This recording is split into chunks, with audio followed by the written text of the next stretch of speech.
Homemade yogurt is so easy to make. I'm gonna show you how. There's lots of different recipes out there, but I'm gonna show you the kind that I make. You'll need an Instant Pot, 1 container of Fairlife milk, and some kind of yogurt starter. It can be any kind of yogurt. I usually do the Oi vanilla. You'll need a whisk.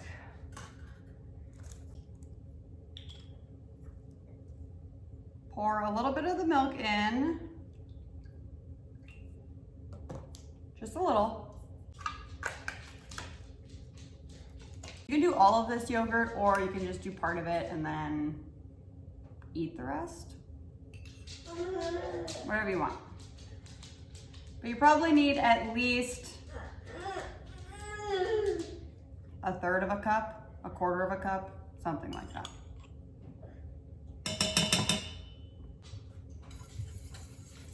Then you're just gonna whisk it together until the yogurt kind of dissolves into the milk.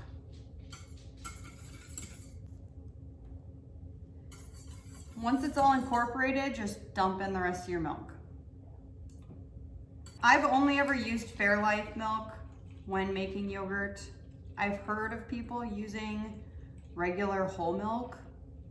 There's just a different way to it, and there's just a different consistency to it. I prefer more of a Greek style yogurt, and using this milk is the only way I've been able to achieve it. So I grabbed some kind of a towel to put over the top. It just helps collect any extra moisture. Put a lid on. This is not pressure cooking, so you don't need the pressure cooker lid. Although you can use it, this is just what I do.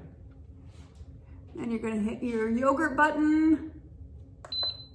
And I can't read this upside down. Start. It takes 8 hours. So we'll come back after the 8 hours is done.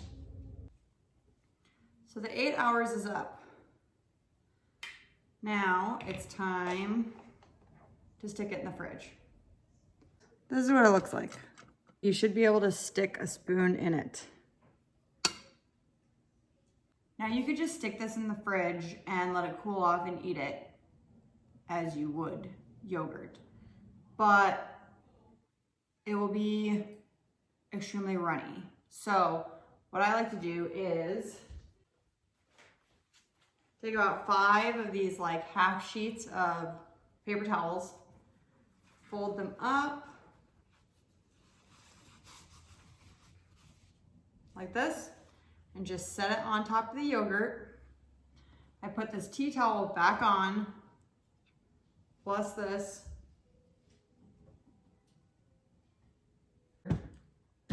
And then stick this all in the fridge. And what that paper towel will do is soak up any of that like whey from the yogurt and give it a thicker consistency. You could also strain it through a cheesecloth, but that just seems like way too much work. This is like a very lazy way of getting a thicker consistency with your homemade yogurt. So this sat overnight with the paper towels, and now it's pretty much ready to go. This is what it looks like.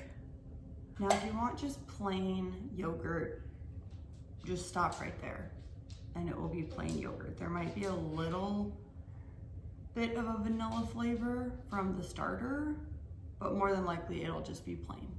My kids really don't do plain yogurt, so I have this ridiculous amount of vanilla pudding that I'm gonna put like 1/4 of a cup in the yogurt mix up to give it a vanilla flavoring.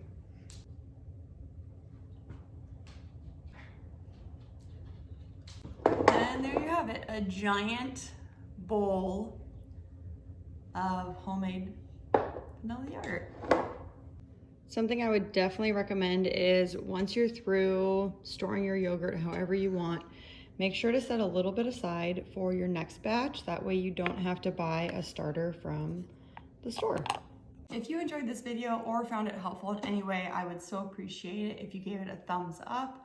And if you want to see more of this kind of content where I DIY different things in my life and share it with you guys, make sure to subscribe.